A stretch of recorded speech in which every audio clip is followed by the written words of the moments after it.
What if I told you that America's rise to global dominance was decided millions of years ago, before the first shot of the Revolutionary War, before the Constitution, before any president took office? While European empires spent centuries bleeding each other dry in endless wars, while Asian powers fought devastating conflicts on their own soil, America sat protected by two massive moats that no army could cross. But here's what they don't teach you in history class. America has a secret weapon flowing through its heartland. A 12,000-mile network of natural highways that moves goods cheaper than anywhere else on Earth. Think about this. Russia, the world's largest country, has been desperately fighting for centuries just to get a single warm water port. America? It has two entire coastlines of them. In the next few minutes, you'll discover how 3 geographic accidents created the most unfair advantage in human history. How nature itself seemed to conspire to create a superpower. And why no amount of bad policy or poor leadership has been able to stop America's geographic destiny. This isn't about politics. This isn't about culture. This is about the cold, hard reality of physical geography. And once you see it, you'll never look at a world map the same way again. Welcome to FAULTLINE Economics, where we decode the hidden forces that shape our world. Today, we're exposing the 3 geographic pillars that made American dominance almost inevitable. Let's start with a simple question. When was the last time America faced an existential military threat on its own soil? The War of 1812? That's over 200 years ago. Here's why. America is protected by the 2 largest moats in human history. The Atlantic Ocean, 3,000 miles wide. The Pacific Ocean, over 6,000 miles at its widest point. Think about D-Day, the largest amphibious invasion in history. It took years of planning, unprecedented resources, and it was crossing just 21 miles of the English Channel. Now imagine trying to cross 3,000 miles of the Atlantic.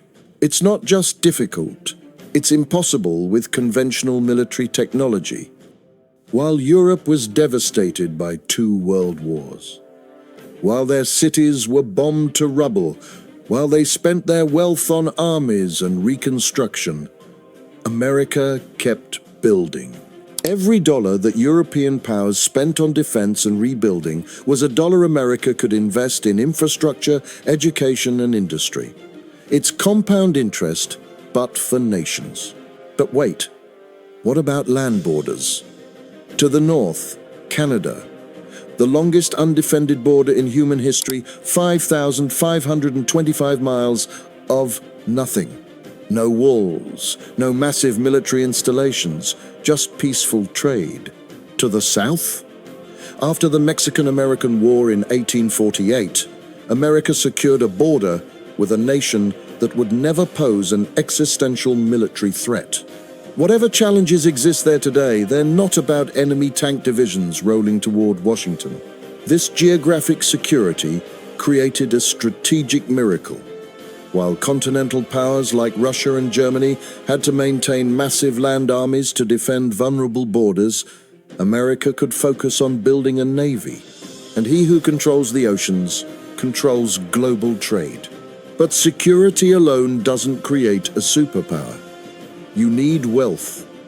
And this is where America's second geographic gift becomes almost unfair. The Mississippi River Basin. 12,000 miles of naturally navigable waterways. Let me put this in perspective with real numbers. Moving 1 ton of cargo, 1 mile. By truck, $5.35. By rail, $2.53. By river barge, $0.97. That's right. Moving goods by river through America's heartland is 80% cheaper than moving them by truck. This isn't just a small advantage, this is an economic superpower being born. A farmer in Iowa can ship grain to global markets, cheaper than a Russian farmer can move wheat just 500 miles over land. That's not a small advantage, that's a game changer. Look at Europe's rivers, the Rhine, the Danube. They're impressive, but they flow in different directions, often through different countries with different laws, different currencies, different interests. Russia's rivers? They mostly flow north, into the Arctic, where they freeze, where there are no markets. It's geographic cruelty. But the Mississippi? It flows south, into the warm waters of the Gulf of Mexico. No ice. Ever. One integrated system. One country, one currency, one set of laws. From the wheat fields of Montana to the factories of Ohio, everything flows naturally to one point, New Orleans. Which brings us to perhaps the most important real estate deal in history, 1803. Thomas Jefferson buys not just land, but the entire Mississippi watershed for $15 million. That's $18 per square mile. Manhattan was expensive by comparison. But Jefferson wasn't buying land. He was buying control. Whoever controls New Orleans controls the economy of an entire continent. And from that moment, America's economic destiny was sealed. Now, you might have security, you might have transportation, but if you don't have resources, you're still dependent on others. This is where America hit the geographic jackpot. The Great Plains, one of the largest continuous pieces of high-quality farmland on Earth. The Mississippi Basin alone produces 92% of America's agricultural exports. When Britain industrialized, it had to import food. When Japan modernized, it had to import food. When China industrializes today, it imports food. America? It feeds itself and half the world. But here's where geography gets almost suspicious in America's favor. The coal deposits of Appalachia, the iron ore of the Great Lakes region, they're not in some remote Siberian wilderness. They're right next to navigable waterways. Coal from Pennsylvania, iron from Minnesota. They naturally flow together via the Great Lakes and river systems. It's like nature designed the perfect industrial machine and just waited for humans to turn it on. Then came oil. Texas, Oklahoma, California, massive deposits, easily accessible in politically stable territory. And when those started running low, America invented fracking and became the world's largest oil producer. Again, compare this to Russia. Vast resources, yes. But where? Siberia, thousands of miles from population centers in permafrost, with no rivers flowing the right direction. Every barrel of oil, every ton of ore costs a fortune just to move. Here's where it all comes together. These three geographic gifts don't just add to each other, they multiply. Security meant no invasions. No invasions meant no rebuilding costs. No rebuilding costs meant more capital for infrastructure.